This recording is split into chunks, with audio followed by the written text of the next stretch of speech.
جاتی ہے کہ دعا کرو کہ خاوند میرا فرما بردار ہے. ہم سارے کس کے فرما بردار بنے اور کس کے فرما بردار بنے؟ حضور اکرم صلی اللہ علیہ وسلم. تو حضور صلی اللہ علیہ وسلم نے فرمایا کہ عورت کے اندر 3 خوبیاں ہونی چاہیے.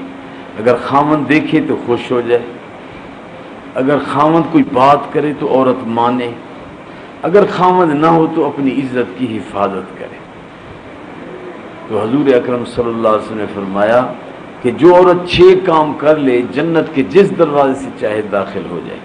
پہلا کام یہ ہے 5 وقت نماز پڑھے، دوسرا کام یہ ہے کہ رمضان شریف کے روزے رکھے، تیسرا کام یہ ہے کہ خاوند کی فرمانبرداری کرے، چوتھا کام یہ ہے کہ اپنے شرمگاہ کی حفاظت کرے، پانچواں کام یہ ہے کہ اپنے مال کی زکوٰۃ دے، چھٹا کام یہ ہے کہ حج بیت اللہ کرے. اس لیے عورتوں کو چاہیے کہ کوئی مشکل ہو سورۃ یاسین پڑھے. حضور صلی اللہ علیہ وسلم نے فرمایا سورۃ یاسین کو جس کام کے لیے پڑھو وہ کام ہو جاتا ہے. اگر بچہ پیدا ہونے میں مشکل ہے سورۃ یاسین پڑھو، بچہ آسانی سے پیدا ہو جائے گا. کسی کی شادی نہیں ہو رہی تو سورۃ یاسین پڑھے کہ اے اللہ میری شادی ہو جائے، اس کی شادی ہو جائے گی.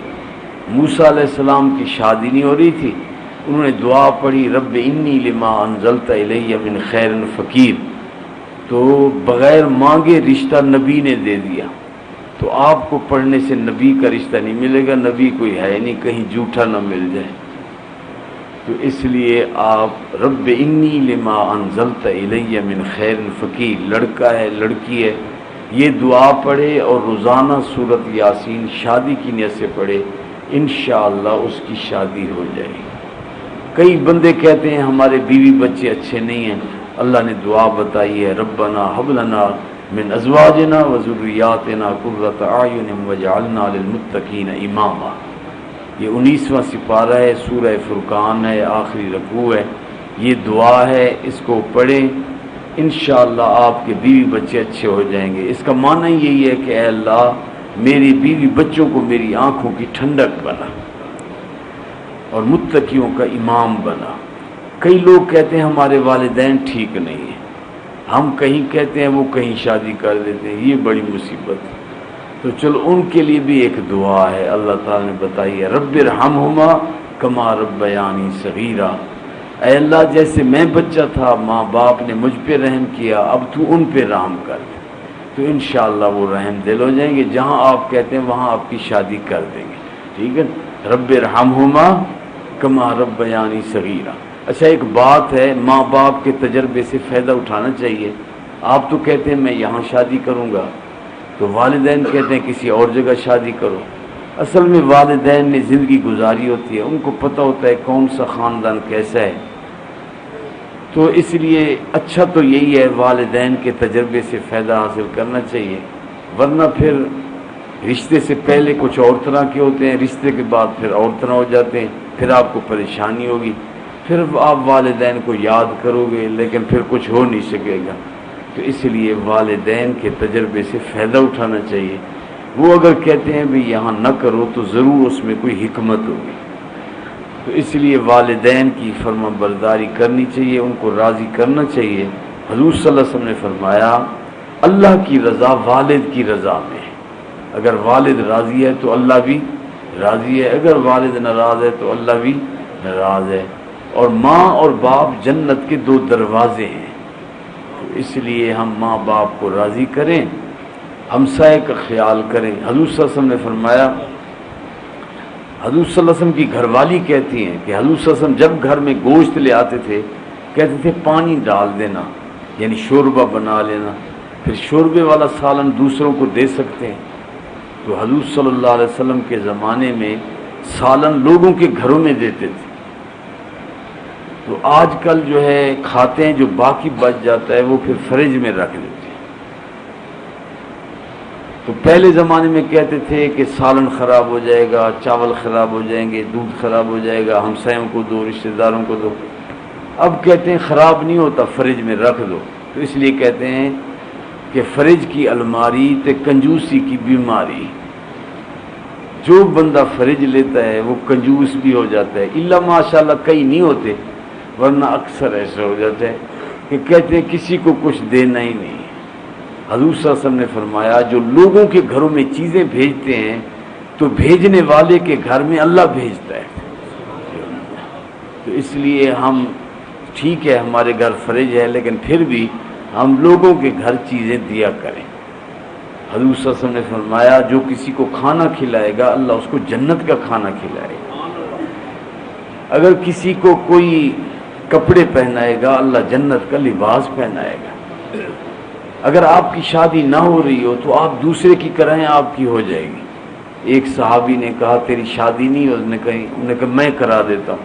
چلا گیا رشتہ داروں کے گھر میں, کہنے لگا باہر آدمی آیا ہوا ہے رشتہ دے دو. انہوں نے کہا اس کو تو نہیں دیتے تجھے دیتے ہیں. ٹھیک ہے, انہوں نے کہا ٹھیک ہے. باہر نکلا کہنے لگا یار ناراض نہ ہونا, جو دوسرے کا بھلا کرتا ہے نا اس کا اپنا ہی ہو جاتا. وہ میں تو تیری خاطر گیا تھا لیکن انہوں نے کہا ہے ہم اس کو نہیں جانتے, اس کو ہم نہیں دیتے, تجھے دیتے ہیں, تو ناراض نہ ہونا. اس نے کہا میں ناراض نہیں ہوتا, میں شرمندہ ہوں کہ جب میرا مقدر نہیں تھا میں کیوں آیا. تو اگر آپ اوروں کی شادی کراؤ گے نا آپ کی ہو جائے گی. تو یہ آپ کا, آپ دوسروں کی شادی میں ٹانگ اڑا دیتے کہ مجھے دے دو اس کو نہ دو. وہ کہتے ہیں ہم کسی کو ہی نہیں دیتے. تو اس لیے آپ ایسے نہ کیا کرو. حضور صلی اللہ علیہ وسلم نے فرمایا کسی کی شادی ہو رہی ہو دخل نہ دیا کرو. اگر شادی نہ ہو سکے, کسی کی بات طے نہ ہو سکے پھر بات کرو. اگر کسی کی بات ہو رہی ہے ان کی بات خراب نہ کرو کہ مجھے دو ان کو نہ دو یہ اچھے نہیں ہیں. ایسے نہیں کرنا چاہیے. کسی کی بات ہو رہی ہے چلنے دو. اگر بات نہ چل سکے پھر اپنی چلا دو. کیا خیال ہے؟ ٹھیک ہے. اگر کوئی بندہ بیمار ہو تو حضور صلی اللہ علیہ وسلم نے فرمایا بارش کا پانی 7 دن پی لے, مجھے قسم ہے حضور صلی اللہ علیہ وسلم نے فرمایا کہ اللہ بیمار کی ہڈیوں سے بیماری نکال دے گا. تو ایک میرے پاس آدمی آیا, جوان تھا, کہنے لگا مجھے بیماری ہے, رات کو میرا پیشاب نکل جاتا ہے, صبح والدہ گالیاں دیتی ہے, گھر والے نفرت کرتے ہیں, میں دوائیاں کھا کھا کے تنگ آ گیا. میں نے کہا اس طرح کرو جب بارش ہو برتن رکھ دو, جب پانی اکٹھا ہو جائے بوتل میں ڈال دو, بوتل کو بند کر دو, پانی ننگا نہ رکھو بارش والا. 70 دفعہ پہلی سورت پڑھو قرآن کی اور 70 دفعہ قرآن پاک کی آخری 3 سورتیں پڑھو. اور حضور صلی اللہ علیہ وسلم نے قسم اٹھائی ہے, ہمارا تو بغیر قسم کے ایمان ہے. کچھ عرصے کے بعد میرے پاس آیا, کہنے لگا جب سے بارش والا پانی پیا ہے نا مجھے تو وہ آرام ہی آ گیا. لیکن مجھے ایک پریشانی ہے کہ جب میں بس ویگن میں بیٹھتا ہوں وہ گانا چلا دیتے ہیں. مجھے بڑی نفرت ہے گانے سے, کیونکہ حضور صلی اللہ علیہ وسلم جا رہے تھے, گانے کی آواز آ رہی تھی, آپ نے کانوں میں انگلیاں دے دیں, آپ نے فرمایا گانے کی آواز پر اللہ کی لعنت آتی ہے. مجھے نفرت ہے گانے سے. میں نے کہا وہ گانا چلا دیتے ہیں تو اللہ اللہ چلا دیا کر. کچھ عرصے کے بعد میرے پاس آیا, کہنے لگا جب وہ گانا چلاتے ہیں میں اللہ اللہ کرتا ہوں ٹیپ خراب ہو جاتی. اب ٹیپ کون خراب کرتا ہے؟ اللہ تعالیٰ کرتے. اب کہتے کوئی ایک واقعہ نہیں, کتنی بسیں ویگنیں میں بیٹھتا ہوں وہ گانا چلاتے ہیں کہ میں اللہ چلا دیتا ہوں, اللہ اللہ کر دیتا ہوں, وہ خراب ہو جاتا. اگر پیٹ میں حلال ہو, زبان پر سچ ہو تو پھر زبان پر اثر ہوتا ہے. جب ٹرالی والے گنے کھائے ہوئے ہوں, جانتے ہو ٹرالی والے گنے, تو جب ٹرالی والے گنے کھائے ہوئے ہوں اور زبان سے کہہ رہا ہوں کہ مجھے آپ کے ساتھ بڑی محبت ہے, میں تو آپ کو یاد ہی کر رہا تھا, پھر دل میں کہتا ہے کبھی موقع آیا تو پھر تجھے بتاؤں گا. تو جب زبان پر جھوٹ ہو, پیٹ میں حرام ہو تو کیا اثر ہو. ایک آدمی میرے پاس آیا, کہتا ہے آپ نے بڑے وظیفے بتائے, میرا تو کچھ بھی نہیں ہوا. میں نے کہا کوئی بینک کا قرضہ تو نہیں لیا ہوا؟ کہتا ہاں. میں نے کہا پھر جب تیری اللہ رسول سے جنگ ہے تو میں کیا کروں؟ آپ بتاؤ اللہ رسول سے کوئی جنگ جیت سکتا ہے؟ جو سود کا لین دین کرتا ہے اس کی اللہ رسول سے جنگ ہے. اب اللہ رسول سے جنگ کوئی جیت سکتا ہے بھائی؟ تو میں نے کہا بھائی اب اس میں میرا کیا قصور ہے, تو نے اللہ رسول سے جنگ کی ہوئی ہے. تو اللہ تعالیٰ آپ کو ہم سب کو توبہ کرنے کی توفیق عطا فرمائے۔ تو